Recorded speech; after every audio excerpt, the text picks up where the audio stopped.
সম্মানিত শিক্ষার্থীবৃন্দ, কেমন আছো সবাই? আশা করছি ভালো আছো। আজকে নতুন এক ক্লাস নিয়ে তোমাদের সামনে হাজির হলাম, বাংলা সেকেন্ড পেপারের। যে ক্লাসটা আসলে সবারই প্রয়োজন। এসএসসি 27-28 ব্যাচ বলো বা চাকরির জন্য পড়াশোনা করছে তাদের বলো, সবারই এটা প্রয়োজন। যদি শুরু থেকে শেষ পর্যন্ত যদি আপনি এই বিষয়টা ভালোভাবে অনুধাবন করেন বা শুরু থেকে শেষ পর্যন্ত যদি ক্লাসটা দেখেন, তাহলে সবকিছু ভালোভাবে ক্লিয়ার হয়ে যাবে আজকের এই চ্যাপ্টারটা। তো আজকে মূলত কোন চ্যাপ্টারের বিষয়ে কথা বলবো সেটা আগে দেখিয়ে দিই। এটা হচ্ছে বাংলা দ্বিতীয় পত্রের শব্দ নামে একটা চ্যাপ্টার আছে। শব্দ চ্যাপ্টারটা পুরোপুরি ভাবে আজকে, সোজা কথা, পুরোপুরি আজকে আমরা শিখে নেবো শব্দের যা যা আছে। তো এই বিষয়ে আমরা আজকে কি শিখব? যা যা শিখব, 1 নম্বর হচ্ছে শব্দ, 2 নম্বর হচ্ছে শব্দের প্রকার ভেদ, 3 নম্বর হচ্ছে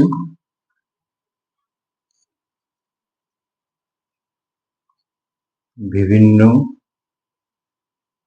শব্দের বিবরণ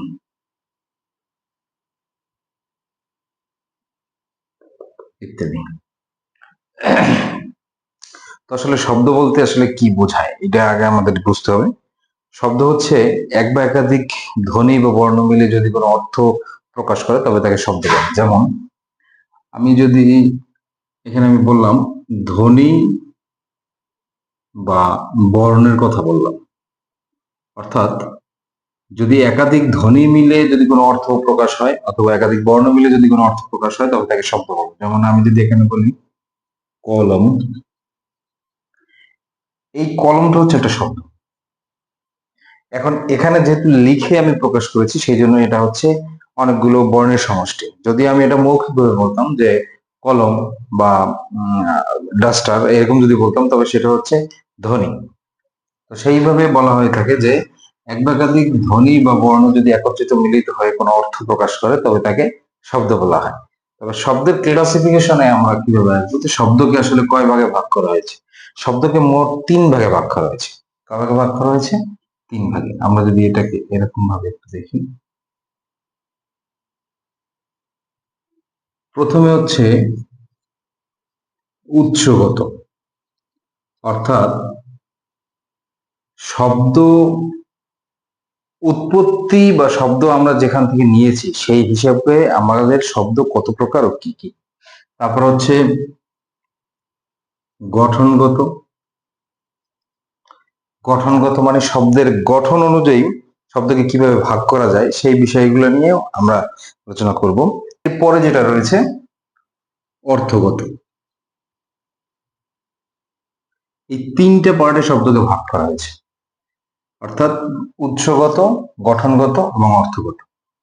যেটা হচ্ছে কিভাবে শব্দ উৎপন্ন হচ্ছে বা উৎপত্তিগতভাবে শব্দ আমরা কিভাবে পেয়েছি এই একটা পার্ট, কিভাবে শব্দকে গঠন করা হয় সেই একটা পার্ট, আর একটা হচ্ছে কিভাবে শব্দের অর্থ হয় মানে অর্থ অনুযায়ী শব্দকে কিভাবে আমরা পাই। এই 3টে পার্ট। তো 3টে পার্টের প্রথমে আমরা উৎসগত ভাবে একটু আলোচনা করব। প্রথমে উৎসগত ভাবে যদি আলোচনা করি তো আমি একটু এটা কি মুছে দিই। প্রথমে আমি আসলাম উৎসগত,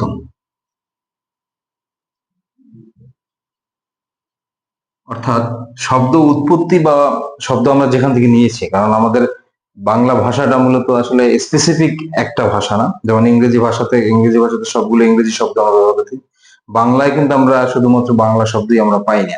সেখানে আমরা বিভিন্ন জায়গা থেকে শব্দ এনে আমরা এটাকে একটা সমৃদ্ধ ভাষা তৈরি করেছি। সেই জন্য বাংলা ভাষাকে মূলত আসলে খিচুড়িও ভাষা বলা হয়। যেমন উৎসের যদি আমরা বিচার করি তাহলে প্রথমে আমরা পাবো তৎসম, তৎসম পাবো, তারপর পাবো অর্ধ তৎসম,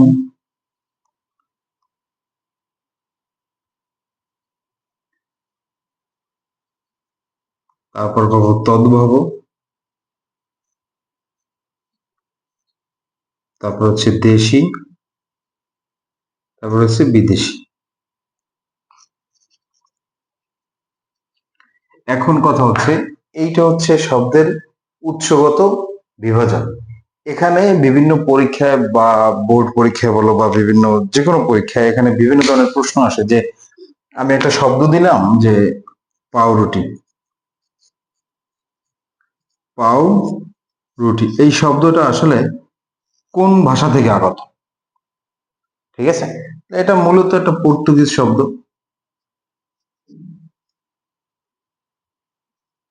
পর্তুগিজ শব্দ অর্থাৎ পর্তুগিজে পাউরুটি শব্দটা ব্যবহার করা হয় পর্তুগিজে, তো সেইখান থেকে আমরা এটাকে আমাদের ভাষায় যুক্ত করেছি। তো তদ্রুপ ভাবে তাহলে এই রুটিটা আসার উৎস হচ্ছে কোথায়? পর্তুগিজ থেকে। তো সেই প্রেক্ষাপট হিসেবে এই যে পার্টটা রয়েছে এই 5 পার্টে আমরা উৎসগতভাবে শব্দকে ভাগ করেছি। তো এখন কথা হচ্ছে তৎসম মূলত সাধারণত সংস্কৃতকে বেশি ইন্ডিকেট করে, সংস্কৃত থেকে আসে। তৎসমতে যদি কোনো শব্দ থাকে এরকম চর্মকার, অর্থাৎ চর্মকার মানে যিনি চামড়ার কাজ করেন তাকে বলা হয় চর্মকার। অর্ধ তৎসমতে তদ্ভব দেশি বিদেশি, বিদেশি তো একটা উদাহরণ আমরা পেয়ে গেলাম পাউরুটি। অর্ধ তৎসমতে এই শব্দটা এরকম আসছে চম্মার। এখন এটা কেন আসছে? এটার কথা হচ্ছে আমরা ভাষার একটা সিস্টেম আছে, যখন আমরা ইন্দো ইউরোপিয়ান কথা বলা হয়, যে ইন্দো ইউরোপিয়ান হচ্ছে ভাষা গোষ্ঠী। ইন্দো ইউরোপিয়ান একটা, ইন্দো ইরানীয় একটা, আবার আরো ভাষাগোষ্ঠী রয়েছে। সেই ভাষাগোষ্ঠীর মধ্যে ইন্দো ইউরোপিয়ান ভাষাগোষ্ঠী থেকে আমাদের একটা পার্ট হচ্ছে আস্তে আস্তে ধাপে ধাপে আমরা বাংলা ভাষায় আসছি। এখন কথা হচ্ছে বাংলা ভাষার শুরুর দিকের ভাষা ছিল বিশেষ করে সাধু এবং চলিতের যে ভাগটা ছিল, সেইখানে সাধু ভাষার বিভিন্ন ক্ষেত্রটাকে আস্তে আস্তে পর্যায়ক্রমে মানুষ ব্যবহার করার সুবিধার্থে, যখন সেটা আস্তে আস্তে মানুষের এই সবার যাতে ব্যবহার করতে পারে সেই সুবিধা অনুযায়ী যখন বিভাজন হয়েছে, তখন আস্তে আস্তে এই জিনিসগুলো তৈরি হয়েছে। তো সেখানে আমরা একটা জিনিস পাইছি, সেটা হচ্ছে উপভাষা, অর্থাৎ আঞ্চলিক ভাষাকে মানে অঞ্চলভেদে মানুষের ভাষাকে উপভাষা বলে। এখন এই ভাষা বিকৃত হতে হতে চলে আসছে, অর্থাৎ আমি প্রথম যে শব্দটা পেয়েছিলাম সেটা হচ্ছে চর্মকার, সেইখান থেকে আমি শব্দ পাচ্ছি চম্মার, এবং তদ্ভব যে শব্দটা আমরা শেষে পেলাম সেটা হচ্ছে চামার।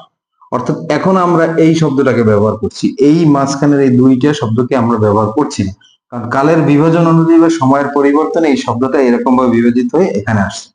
দেশি শব্দ আমরা বলতে পারি কুলা, তারপরে গঞ্জ, ডট ডট ডট ইত্যাদি। ঠিক আছে, আর বিদেশি শব্দ তো আমরা পেলামই, একটা পেলাম পাউরুটি, তারপর আমরা বলতে পারি বালতি, তারপর বলতে পারি খোদা, এটসেট্রা। এরকম অনেক শব্দ আছে, আমরা আরবি, ফার্সি, তারপর হচ্ছে পর্তুগিজ, তারপর হলো জিয়া তুর্কি, তারপর হচ্ছে বার্মা, তারপর জাপানি, চীনা, বিভিন্ন শব্দ আমরা সচরাচর যেমন চা চিনি বলে থাকি, সেগুলো সব চীনা শব্দ। লুঙ্গির কথা বলে থাকি, সেটা হচ্ছে বার্মা শব্দ, লুঙ্গি ফুল, লুঙ্গি ফুঙ্গি। তারপর হচ্ছে জাপানি শব্দ আছে হারিকিরি, জাপানি শব্দ, এটসেট্রা অনেক শব্দ রয়েছে আমাদের। তো এই বিষয়টা হচ্ছে উৎসগতভাবে শব্দ হচ্ছে মোট 5 প্রকার। সেটা হচ্ছে তৎসম, অর্ধতৎসম, তদ্ভব, দেশি এবং বিদেশি। তৎসম শব্দ সাধারণত যুক্ত অক্ষর থাকলেই আমরা তৎসম শব্দ ধরে নিতে পারি, তবে আবার নাও ধরতে পারি, এটা আসলে স্পেসিফিক বলা যায় না। ঠিক আছে, তবে তৎসম, অর্ধতৎসম অথবা বেশিরভাগ ক্ষেত্রেই যুক্ত অক্ষর যুক্ত শব্দগুলো সাধারণত আমরা দেখি তৎসম শব্দের মধ্যে। তারপরে হালকা বিকৃত হয়ে আসছে তদ্ভব শব্দ এবং অর্ধ তৎসম শব্দ, এবং তদ্ভব শব্দে আমরা পুরোপুরি একটা নতুন শব্দ আমরা পেয়েছি, যে শব্দটা এখন আমরা ব্যবহার করি বর্তমানে। এবং দেশি এবং বিদেশি শব্দ রয়েছে অনেক। এখানে ক্লাসিফিকেশন অনুযায়ী বইয়ের ভিতরে অনেক তথ্য এবং অনেক ভাষার শব্দের বিবরণ দেওয়া রয়েছে, সেই শব্দগুলো দেখলে তোমরা জিনিসটা বুঝতে পারবে। তো এরপরে যেটা রয়েছে গঠনগত। তো গঠনগত আমরা একটু দেখি। এখানে লিখলাম গঠনগত, অর্থাৎ শব্দ গঠন মানে শব্দ তৈরি করার যে পার্ট, এই শব্দ তৈরি করার পার্টের মাধ্যমে আমরা শব্দকে কয় ভাগে ভাগ করতে পারি? 2 ভাগে। শব্দকে 2 ভাগে ভাগ করতে হবে। প্রথম হচ্ছে মৌলিক, মৌলিক। এখন কথা হচ্ছে আমরা মৌলিক এবং দ্বিতীয় হচ্ছে সাধিত। মৌলিক এবং সাধিত। এখন আমরা এই জিনিসটা একটু বুঝি, সেটা হচ্ছে মৌলিক জিনিসটা কি। আমরা বিজ্ঞানেও পড়েছি মৌল, আবার অন্যান্য জায়গায় আমরা মৌলিক সংখ্যা পড়েছি অঙ্কে। তো তো বিষয়টা তো তদ্রূপ, মৌলিক শব্দের অর্থ ঠিক তদ্রূপ। মৌলিক শব্দের অর্থ হচ্ছে যে শব্দটাকে ভাঙলে বা বিশ্লেষণ করলে অন্য কোনো অর্থবোধক শব্দ পাওয়া যায় না, তাকে বলা হয় মৌলিক শব্দ, বা যাকে ভাঙাই যায় না। সহজ কথা যেটা, একটা জিনিস ভাঙলে, একটা শব্দকে ভাঙলে যদি আমি কোনো অর্থবোধক জিনিস না পাই, তাহলে সেটাকে ভাঙাই যাচ্ছে না, এটাই হচ্ছে মূল কথা। তো তদ্রূপ মৌলিক শব্দ হচ্ছে যাকে বিশ্লেষণ করা যায় না বা ভাঙলে নতুন কোনো অর্থবোধক শব্দ পাওয়া যায় না, তাকে বলা হয় মৌলিক শব্দ। যেমন হাত, নাক, তিন, তারপর হচ্ছে গোলাপ,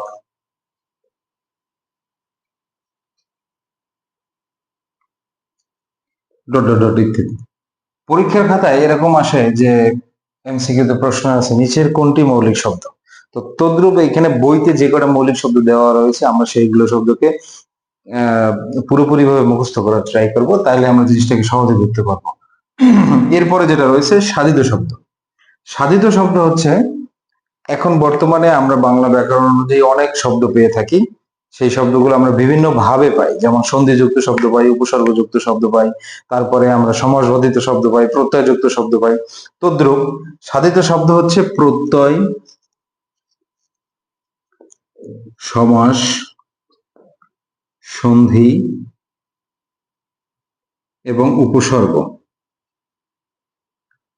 এই চারটা পার্টে গঠিত যদি কোনো শব্দ আমরা পেয়ে থাকি এবং সেই শব্দকে ভাঙলে যদি আমরা এক বা একাধিক অর্থবোধক শব্দ পাই, তবে তাকে সাধিত শব্দ বলবে। যেমন আমি একটা শব্দ পেলাম ডুবন্ত। ডুবন্ত শব্দটাকে যদি আমি ভাঙি বা বিশ্লেষণ করি, তাইলে আমরা পাবো ডুব যোগ অন্ত। এখানে ডুব হচ্ছে প্রত্যয় সাধিত শব্দ। সেই প্রত্যয় সাধিত শব্দের সাথে আমরা একটা প্রকৃতি এবং প্রত্যয় সাধিত, এই যে প্রত্যয় সাধিত শব্দ, এখন এই প্রকৃতির সাথে প্রত্যয় যুক্ত করে আমরা একটা নতুন শব্দ পেলাম ডুবন্ত। তারপরে আমি যদি বলি, আমি বললাম যে মহানবী, এখানে আমরা এটাকে ভাঙলে পাই মহান যে নবী। এটা হচ্ছে একটা সমাসবাদিত শব্দ। সমাসের আমরা পার্ট অনুযায়ী এটা মহান, যে মহান একটা আলাদা শব্দ, যে একটা আলাদা শব্দ, নবী একটা আলাদা শব্দ, তিনটা শব্দকে আলাদাভাবে একত্রিত করে আমরা একটা মহানবী জাতীয় শব্দ পেলাম। তোর তারপরে যদি আমরা বলি বিদ্যালয়, বিদ্যালয়কে আমরা ভাঙলে পাই বিদ্যা যোগ আলয়। অর্থাৎ বিদ্যা একটা আলাদা শব্দ আর আলয় একটা আলাদা শব্দ, এই দুইটারই আলাদা আলাদা অর্থ রয়েছে, তো সেই জন্য আমরা আলাদা শব্দ পেলাম। এরপরে যদি আমরা বলি শাসন, শাসন শব্দ লিখলাম, এর পিছনে যদি আমি এটা প্রো যোগ করে দেই, তাহলে আমার শব্দটা হয়ে গেল প্রো শাসন। শাসন এক শব্দ, শাসন এক শব্দের আলাদা অর্থ রয়েছে, প্রো শব্দের স্পেসিফিক কোনো আলাদা নাই, কিন্তু প্রশাসন একটা আলাদা শব্দ হয়ে গেছে। তো বিষয়টা আমরা খেয়াল করি, এটা হচ্ছে প্রত্যয় সাধিত শব্দ, সমাস সাধিত শব্দ, সন্ধি সাধিত শব্দ এবং উপসর্গ সাধিত শব্দ। অর্থাৎ যে শব্দকে ভাঙলে এক বা একাধিক আমরা শব্দ পাই যেগুলোর আলাদা অর্থ রয়েছে, তবে তাকেই আমরা বলবো সাধিত শব্দ। এবং সাধিত শব্দ হয় প্রত্যয় সাধিত, প্রত্যয় যুগে হবে, না হয় সমাস যুগে, না হয় সন্ধি যুগে, না হয় উপসর্গ। এখন এই বিষয়টা আমরা বুঝতে পারছি কিনা?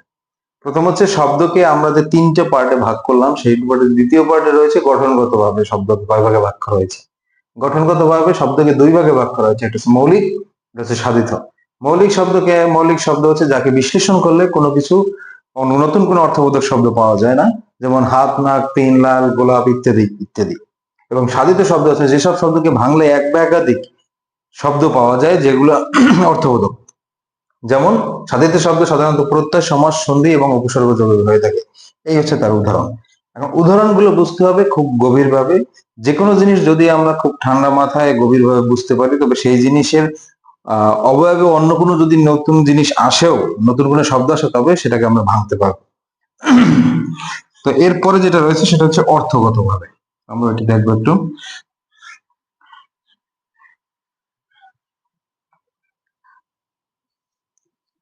রয়েছে অর্থগত। অর্থগত ভাবে শব্দকে তিন ভাগে ভাগ করা হয়েছে। অর্থগত ভাবে শব্দকে তিন ভাগে, অর্থাৎ আমরা যেসব শব্দ ব্যবহার করে থাকি বিভিন্ন ভাবে বিভিন্ন বাক্যে, সেই শব্দের অর্থ আছে আলাদা, সেই আলাদা অর্থ অনুযায়ী সেই শব্দগুলোকে আমরা 3 ভাগে ভাগ করেছি। প্রথম যেটা রয়েছে সেটা হচ্ছে যৌগিক।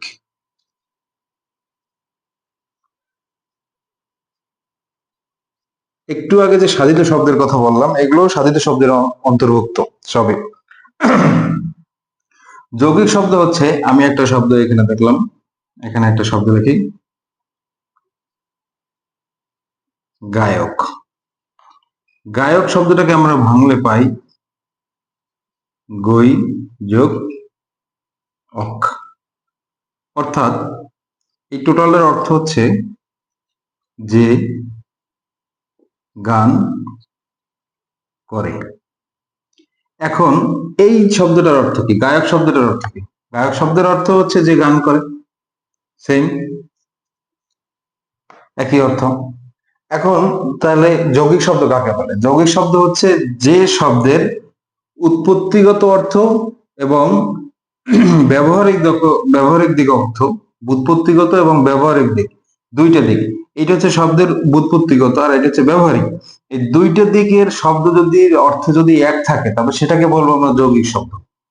অর্থাৎ দুইটা শব্দের অর্থ এক থাকতে হবে, তবেই সেটাকে আমরা যৌগিক শব্দ বলবো।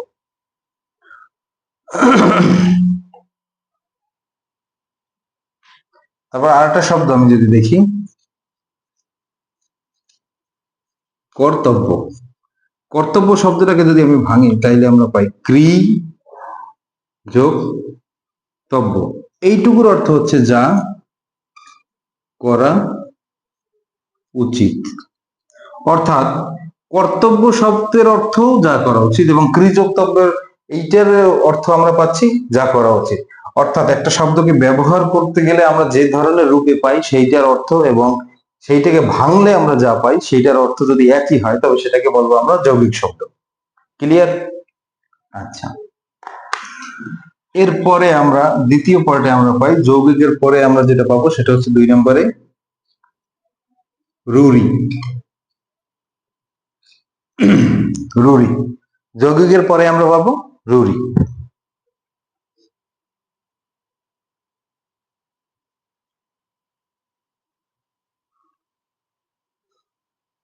এখানে আমি এটা লিখলাম, যে সকল শব্দ সন্ধি প্রত্যয় আর উপসর্গ যোগে গঠিত হবে। একটা জিনিস খেয়াল করেন, সাধিত শব্দের ক্ষেত্রে আমরা 4টা পার্ট বলছিলাম। সাধিত শব্দ কিভাবে গঠিত হয় 4টা পার্ট বলছিলাম। 4টা পার্টের মধ্যে একটা হচ্ছে সন্ধি, উপসর্গ, প্রত্যয় এবং হচ্ছে সমাস। এখানে আমার বলা আছে যে রুরি শব্দ হবে সেইগুলা যেগুলো সন্ধিযুক্ত শব্দ, প্রত্যয়যুক্ত শব্দ এবং উপসর্গযুক্ত শব্দ। এই শব্দগুলো দিয়ে উৎপত্তি, এগুলোর মাধ্যমে উৎপত্তিগত শব্দ যেটা মূল শব্দের অনুগামী না হয়ে অন্য কোনো অর্থ প্রকাশ করে তাকে বলা হবে রুরি শব্দ। তো একটা উদাহরণ যদি আমরা দেখি তাহলে জিনিসটা আমরা বুঝতে পারবো। আমাদের প্রথম শব্দটা হচ্ছে গবেষণা। এটাকে যদি আমরা ভাঙি তাইলে আমাদের শব্দ পাই গো যোগ এসোনা। গো যোগ এসোনা, এই হচ্ছে শব্দ। তো গো অর্থ হয়েছে গরু আর এসোনা শব্দের অর্থ হয়েছে খোঁজা। এখন আপনি একটা জিনিস চিন্তা করে দেখেন, গো গো যোগ এসোনা এই শব্দটাকে যদি আমরা মিলিত করি, একত্রিত করি, তাহলে আমার শব্দের অর্থ দাঁড়ায় গরু খোঁজা।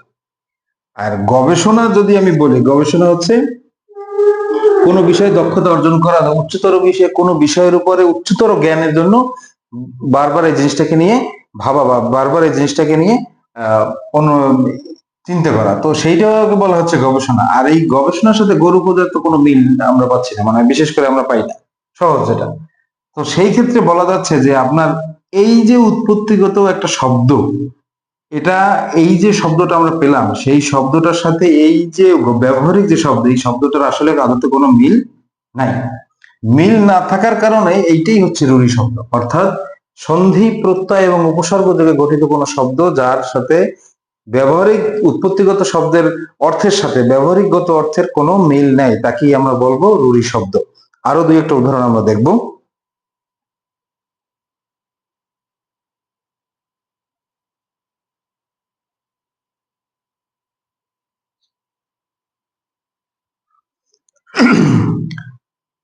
এখানে আমি একটা শব্দ লাগলাম হস্ত, সরি হস্তি, শব্দটা হচ্ছে হস্তি, শব্দটা হচ্ছে, আমি একটা শব্দ লাগলাম হস্তি। তো হস্তি শব্দটার অর্থ হচ্ছে হস্ত যোগ ইন। এটার অর্থ হচ্ছে যার হাত আছে। এখন হাত আছে যার, তার তো তাকে কি বলবে? আর হস্তি শব্দের অর্থ কি? হস্তি শব্দের অর্থ হচ্ছে হাতি। এখন এই হাতির সাথে যার হাত আছে তার কি মিল আছে? কোনো কোনো মিল নেই। তো বিষয়টা এরকম দাঁড়াচ্ছে যে আসলে এই তিনটা সেগমেন্টে উৎপন্ন কোনো শব্দের সাথে যদি তার ব্যুৎপত্তিগত এবং ব্যবহারিক শব্দের কোনো মিল, অর্থের কোনো মিল না থাকে, তবে যে পার্টে আমরা যাব সেটা হচ্ছে রুড়ি। এটাকে বলে রুড়ি শব্দ। এরপরে যেটা রয়েছে সেটা হচ্ছে যোগরুরু শব্দ। 3 নম্বর এবং সর্বশেষ পার্ট হচ্ছে যোগ রুর, যোগ রুর শব্দ।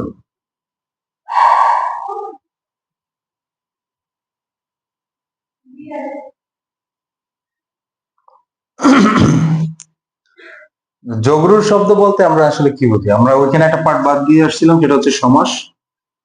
সমাস নিষ্পন্ন বা সমাসবাদিত শব্দ, যে শব্দ মূল শব্দের অনুগামী না হয়ে অন্য কোনো নতুন কোনো অর্থ প্রকাশ করে, তাকে আমরা যোগরুরু শব্দ বলবো।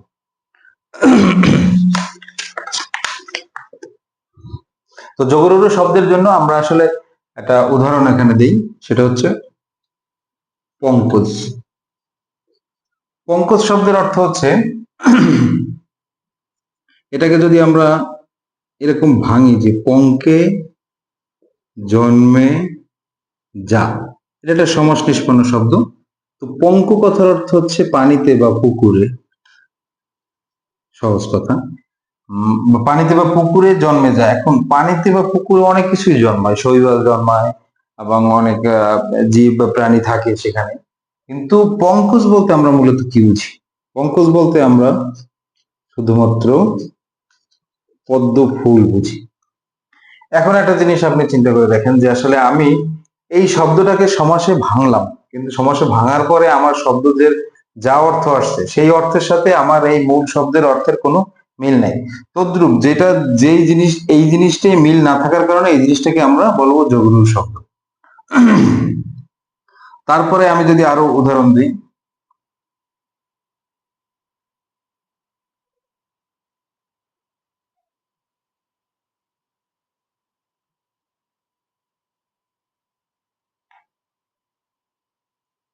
হ্যাঁ, এরপরে আমি একটা লিখতে পারতাম, লিখলাম যে রাজপুত। রাজপুত শব্দের অর্থকে আমরা যদি ভাঙি তাহলে হচ্ছে রাজার পুত্র বুঝায়। কিন্তু রাজপুত কথার অর্থ হচ্ছে একটা জাতি বিশেষ। রাজপুত বললে এক ধরনের জাতি বুঝায়। আর রাজার পুত্র তো জাতি বুঝায় না। রাজার পুত্র বলতে স্পেসিফিক কোনো ব্যক্তিকে বোঝায় যে আসলে রাজার উত্তরাধিকারী। তো এই বিষয়টা হচ্ছে যোগরূঢ় শব্দের অন্তর্ভুক্ত। এটা এখানে এখানে যে শব্দগুলো আমরা পাবো সব শব্দই হচ্ছে সমাস। সমাস নিষ্পন্ন একটা বাক্য, এটাও একটা সমাস নিষ্পন্ন বাক্য। তো তদ্রূপ এই জিনিসগুলো হচ্ছে আমরা 3টে পার্টে দেখলাম। সেটা হচ্ছে, একটা হচ্ছে যৌগিক, রূঢ়ি, আর হচ্ছে যোগরূঢ়।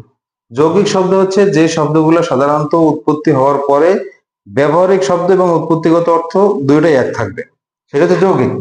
আর রূঢ়ি শব্দ হচ্ছে সন্ধি, সন্ধি প্রত্যয় এবং উপসর্গ যোগে উৎপত্তি হবে, কিন্তু শব্দের কোনো উৎপত্তিগত শব্দ এবং ব্যবহারিক শব্দের সাথে কোনো মিল থাকবে না।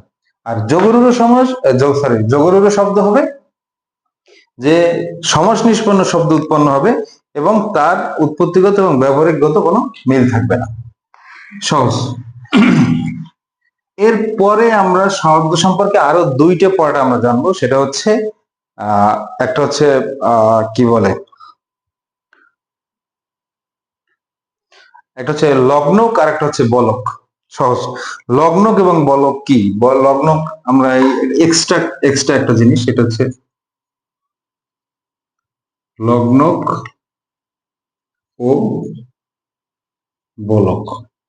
দুইটা জিনিস আমরা এটার সাথে সাথে লগ্নক জিনিসটা কি, বাক্যে বিভিন্ন ধরনের শব্দ ব্যবহার করার জন্য আমরা শব্দকে বাক্যের সাথে সামঞ্জস্য বিধান করার জন্য আমরা অনেক কিছু ব্যবহার করে থাকি। যেমন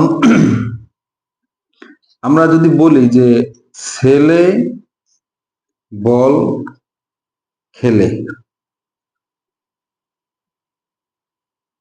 বল খেলে বা খেলে, এখন এইখানে যদি আমার এটাকে স্পেসিফিক আমি যদি এই শব্দটাকে ধরি, তাহলে যে সাবজেক্ট বা কর্তা রয়েছে সে হচ্ছে সিঙ্গুলার বুঝাচ্ছে। এখন যদি আমি এটাকে প্লুরাল বুঝাইতে চাই, তবে এখানে আমাকে রা যুক্ত করতে হচ্ছে। ছেলেরা বল খেলে, এখানে আমি বাক্যের সুবিধার জন্য আমি এখানে রা যুক্ত করেছি। এইটাকে মূলত বলে লগ্নক। সহজ সিস্টেম। এরকম বহুবিধ জিনিস আছে। লগ্নকের পার্ট হিসেবে আমরা 4টা জিনিস পাই। তো 4টা জিনিস কি কি আমি এখানে লিখে দিচ্ছি।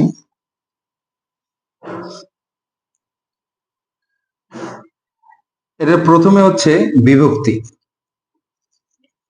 যখন আমরা কারক করব তখন আমরা বিভক্তি জানবো। কারক, এই যে রা যুক্ত করলাম এটি হচ্ছে বিভক্তি। বিভক্তির পরে আছে বচন। বচন হচ্ছে আমরা এক বা একাধিক মানে এক বচন বহু বচন ব্যবহারের জন্য বা কর্তাকে বা যে কাজ করে তাকে যদি আমরা বেশি বোঝাতে চাই বা একের অধিক বোঝাতে চাই, তখন বচন বলতে আমরা মূলত সংখ্যার ধারণা বুঝি। আসলে বাক্যে যে কাজ করে তার সে একক ব্যক্তি না একাধিক ব্যক্তি, সেই জিনিসটা বোঝানোর জন্য আমরা বচন ব্যবহার করে থাকি। তবে বিভক্তি বচন, তারপর হচ্ছে নির্দেশক, যেটাকে আমরা পদাশ্রিত নির্দেশক বলি। যেমন টিটা খানাখানি, অর্থাৎ স্পেসিফিক এক বচন হলে সেখানে স্পেসিফিক কাছে দূরে বোঝানোর জন্য নির্দেশক ব্যবহার করে থাকি। এবং এর পরে যেটা রয়েছে সেটা হচ্ছে বলক, এটি আমরা এখানে দিয়েছি। তো লগ্নক হচ্ছে 4 পার্টে বিভক্ত, 4 পার্টে, সেটা হচ্ছে বিভক্তি, বচন, নির্দেশক এবং বলক। তো এখন আমরা দেখবো যে আসলে বলক জিনিসটা কি।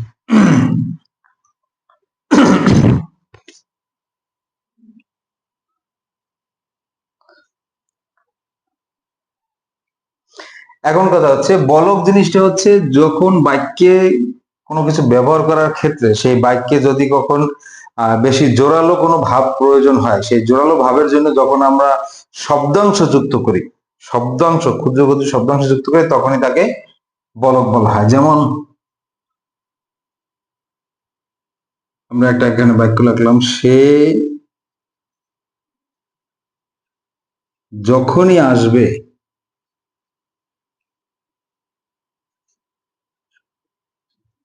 তখনই তাকে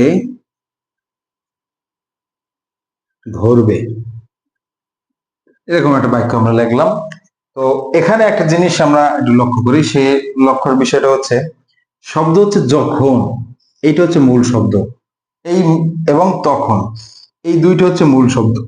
কিন্তু এখানে আমরা পাশে একটা শব্দাংশ যুক্ত করছি, রস্বই। এখানে কি হয়েছে, সে যখন আসবে তখন তাকে ধরবে, এটা স্পেসিফিক হইতো। যখন সে যখনই আসবে, অর্থাৎ এই বাক্যের এই শব্দের উপরে জোর দেওয়া হয়েছে, সে যখনই আসবে মানে আসা মাত্রই তাকে ধরবে। অর্থাৎ এই বাক্যের বিষয়টা হচ্ছে এমন কোন শব্দাংশ আছে যেগুলোকে যুক্ত করলে ওই শব্দের প্রতি জোরালো ভাব তৈরি হয় বা বেশি জোর তৈরি হয়, সেগুলো কি বলা হয় বলক। যেমন রস্যই আহ এখানে যুক্ত করলাম, এবং অনেক জায়গায় আছে ও, অনেক জায়গায় আছে আর, ইত্যাদি ইত্যাদি।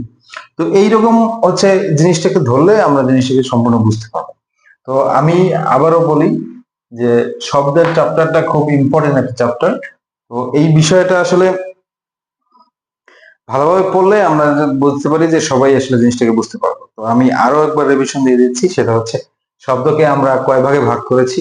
একটা হচ্ছে উৎসগত ভাবে, একটা হচ্ছে গঠনগত ভাবে, একটা হচ্ছে অর্থগত ভাবে। উৎসগত ভাবে আমরা শব্দ পেয়েছি 5 প্রকার: তৎসম, অর্ধতৎসম, তদ্ভব, দেশি এবং বিদেশি। এবং গঠনগতভাবে শব্দ পেয়েছি আমরা 2 প্রকার: মৌলিক এবং সাধিত শব্দ। এবং অর্থগতভাবে আমরা শব্দ পেয়েছি 3 প্রকার: রুড়ি, যোগরুর, সরি যৌগিক, রুড়ি এবং যোগরুর শব্দ। এর পাশাপাশি আমরা আরো 2টা জিনিস পেয়েছি, এটা হচ্ছে লগ্নক ও বলক। লগ্নকের পরে লগ্নকের যে পার্ট রয়েছে 4টা পার্ট: বিভক্তি, বচন, নির্দেশক ও বলক।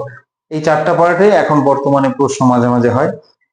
বেশিরভাগ এই জিনিসটা সবার কাছে নতুন, তো এই জিনিসটা আসলে সবাই ভালোভাবে বুঝলে আমি মনে করি যে বিষয়টা খুব ক্লিয়ার হবে।